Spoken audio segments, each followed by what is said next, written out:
Thank you for standing by, ladies and gentlemen, and welcome to Dynagas LNG Partners conference call on the second quarter 2021 financial results. We have with us Mr. Tony Lauritzen, Chief Executive Officer, and Mr. Michael Gregos, Chief Financial Officer of the company. At this time, all participants are in a listen-only mode. There'll be a presentation followed by a question and answer session, at which time, if you wish to ask a question, please press star and 1 on your telephone keypad and wait for your name to be announced. I must advise you that this conference is being recorded today, Wednesday, September the 8th, 2021. Please be reminded that the company announced its results with a press release that has been publicly distributed. At this time, I would like to remind everyone that in today's presentation and conference call, Dynagas LNG Partners will be making forward-looking statements. These statements are within the meaning of the federal securities laws. This conference call and slide presentation of the webcast contains certain forward-looking statements within the meaning of the Safe Harbor provision of the Private Securities Litigation Reform Act of 1995. The statements in today's conference call that are not historical facts, including, among other things, the expected financial performance of Dynagas LNG Partners business, Dynagas Partners LNG ability to pursue growth opportunities, Dynagas Partners LNG expectations or objectives regarding future and market charter rate expectations, and in particular the effects of COVID-19 on the financial condition and operations of Dynagas Partners LNG and the LNG industry in general, may be forward-looking statements as such as defined in Section 21E of the Securities Exchange Act of 1934 as amended.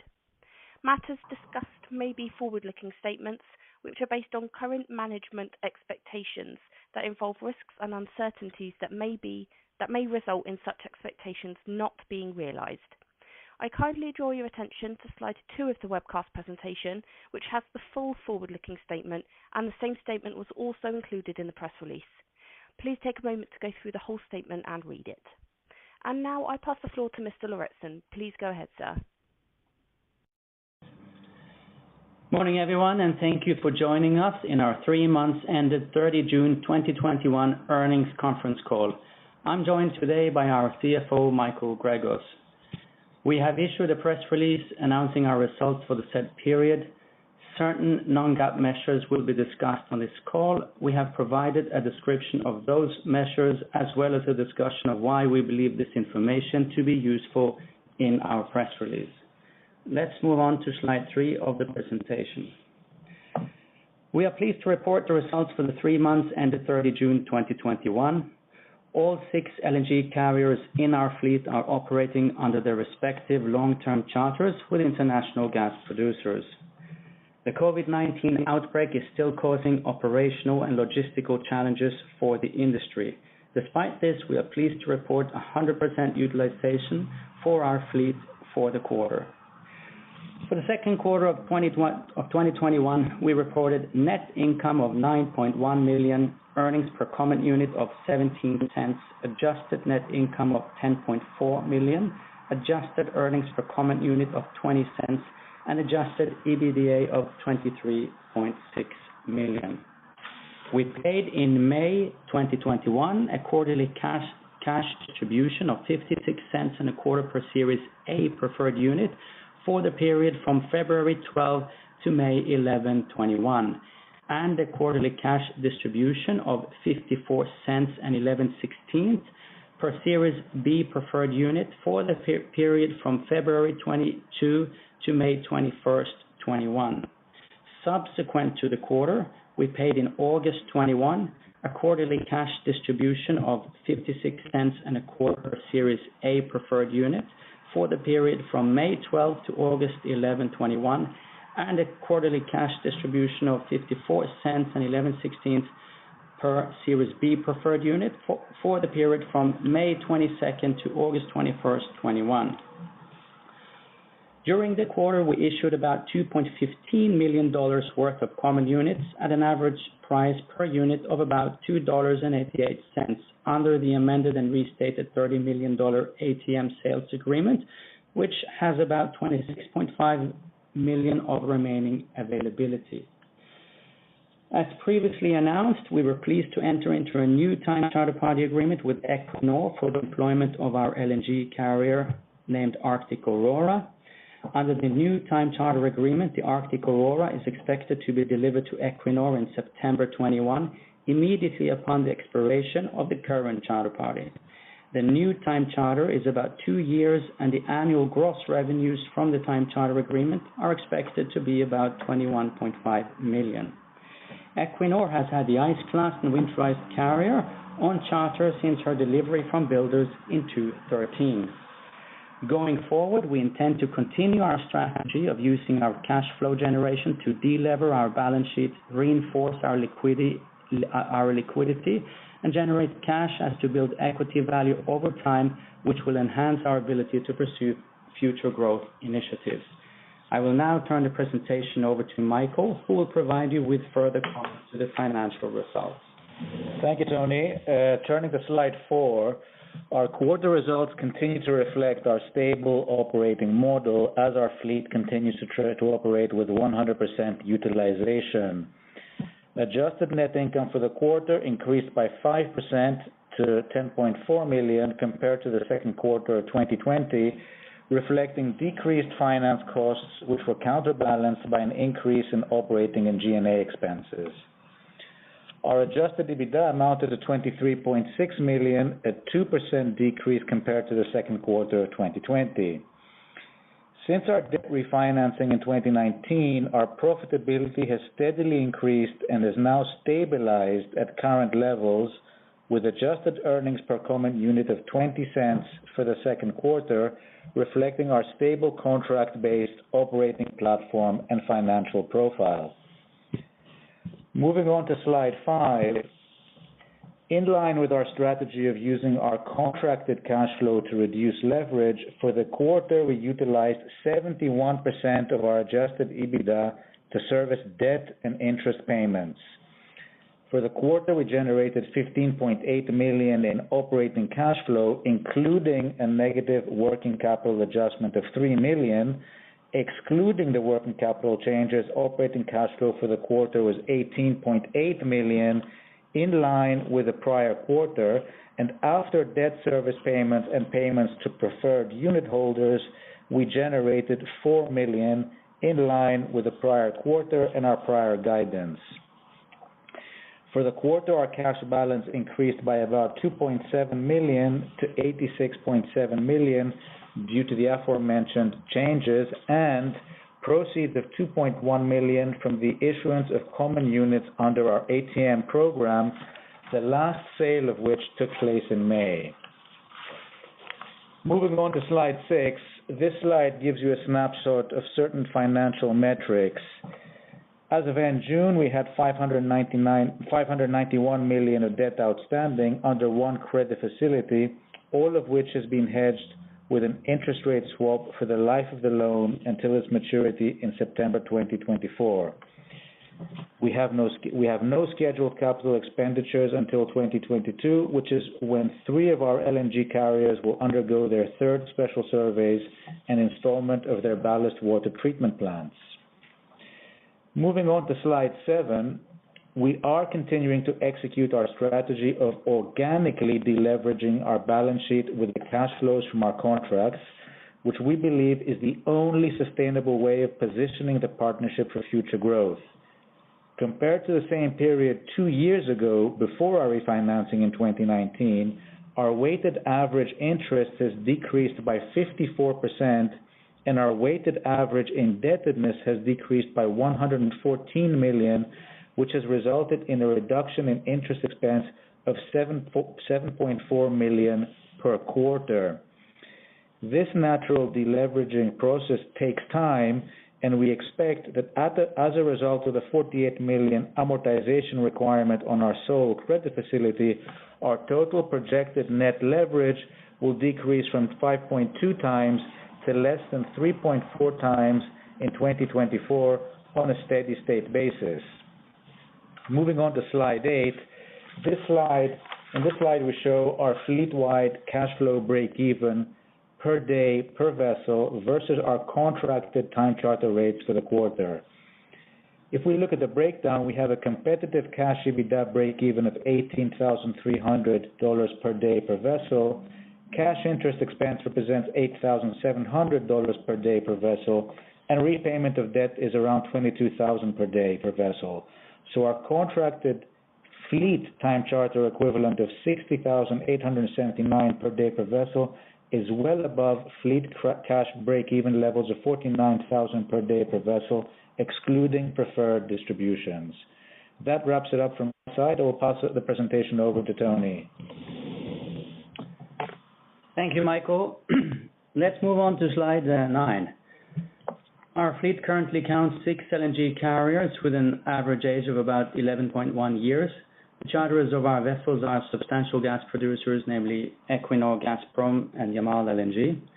As of today, 8 September, the fleet contracts backlog is about 1.09 billion, equivalent to an average backlog of about 1.82 million per vessel, and the fleet's average remaining charter period per vessel is about 7.4 years. Moving on to slide 10. Our strategy is to conclude long-term charters with reputable LNG producers. After concluding a new 2-year charter contract with Equinor for the vessel Arctic Aurora, our earliest potential availability will be in the third quarter of 23 for the same vessel. The next available vessel after the Arctic Aurora may be the Clean Energy, which contract expires in 2026. Bar any unforeseen events and except vessel scheduled dry dockings, our fleet is 100% employed for the remainder of 21, 100% for the year 22, and 95% for the year 23.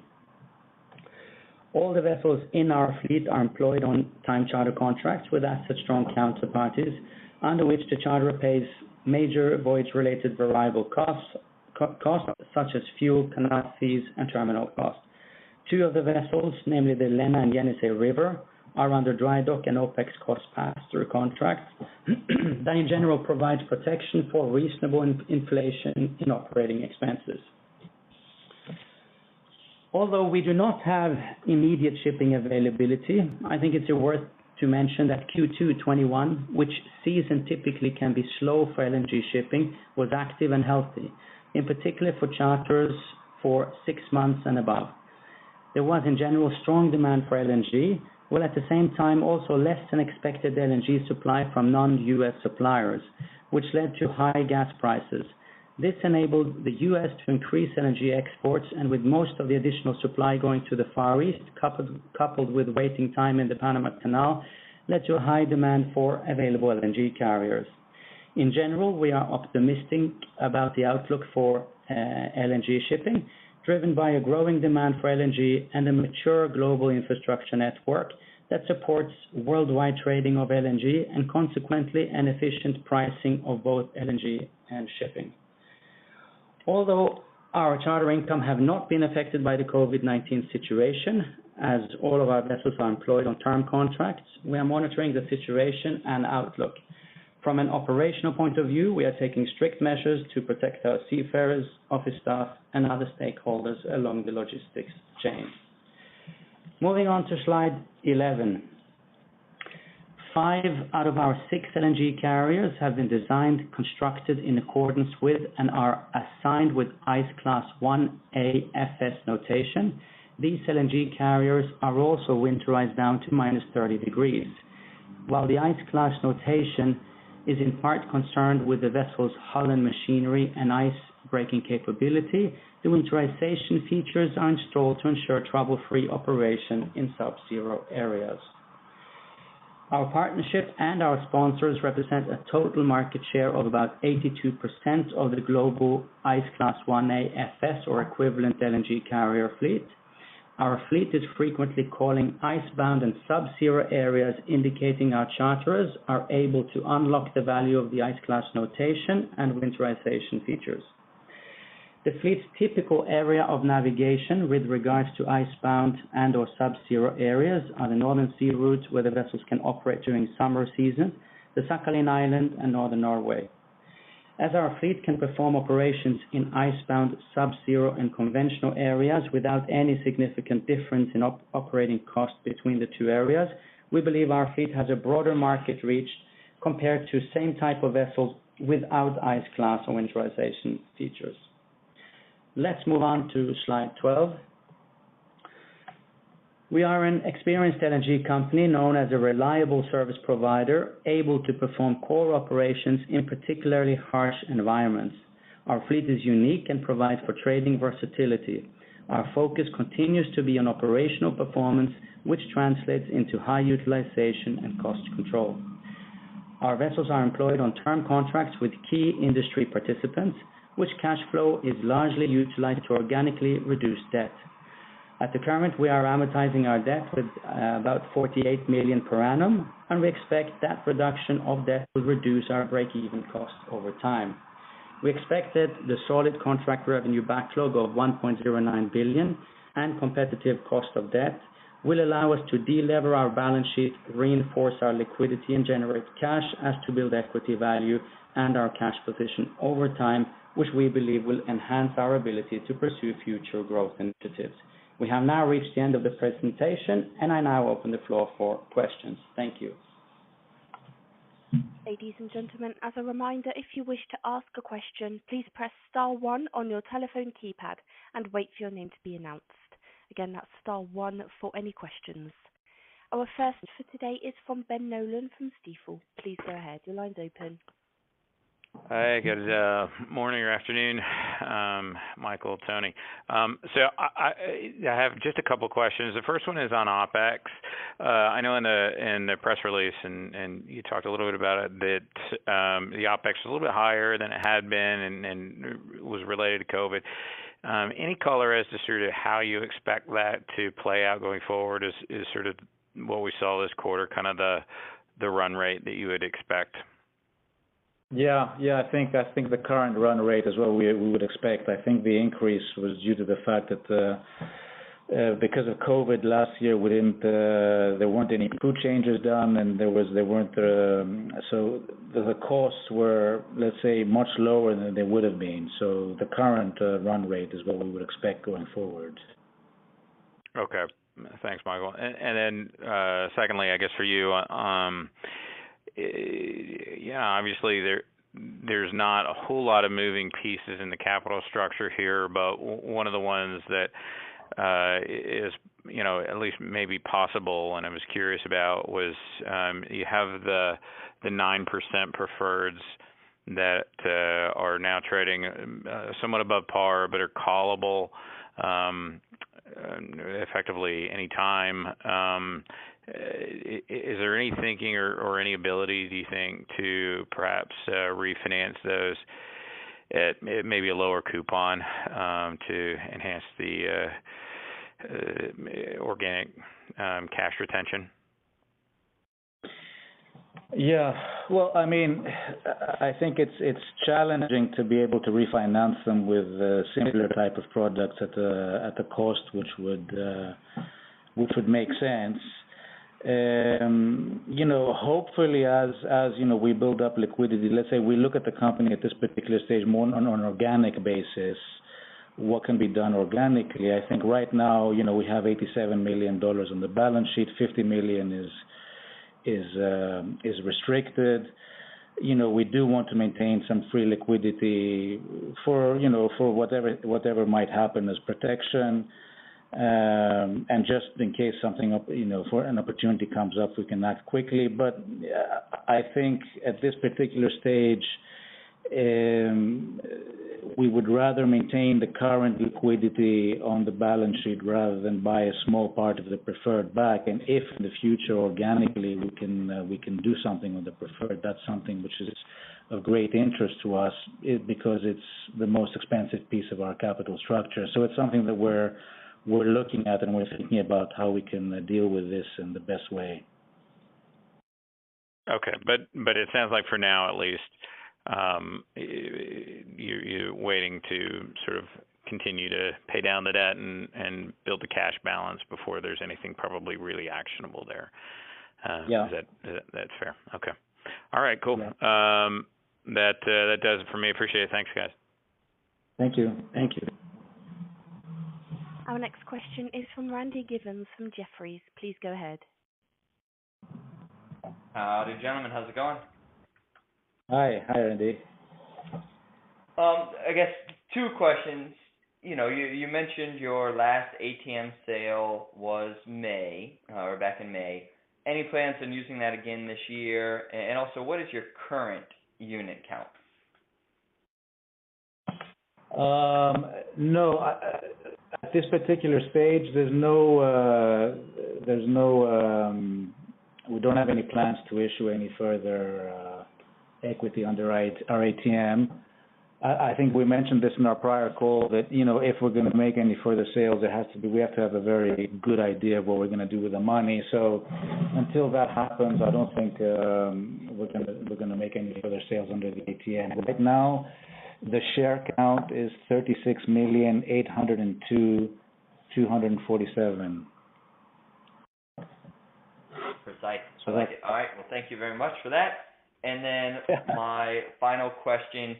Yeah, just looking, I guess, at your fleet, and as you mentioned, maybe some drop-down opportunities or acquisitions. You have a fully chartered fleet for the next 2+ years. What is the partnership looking at in the meantime? Are there some growth potential opportunities, maybe from a new building side, secondhand side, or purely looking at kind of additional drop-downs from the sponsor? Yeah, thank you, Randy. Listen, as I think Michael also alluded to, we don't have any immediate plans of acquiring any of the parents' vessel or ordering new buildings. We want to keep status quo for a couple of more quarters to build up more cash on the balance sheet and kind of reduce debt a little bit further. And we think the time is on our side. Our balance sheet is getting stronger.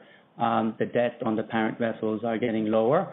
So, we don't have any immediate plans on the growth side, but at some point they will come.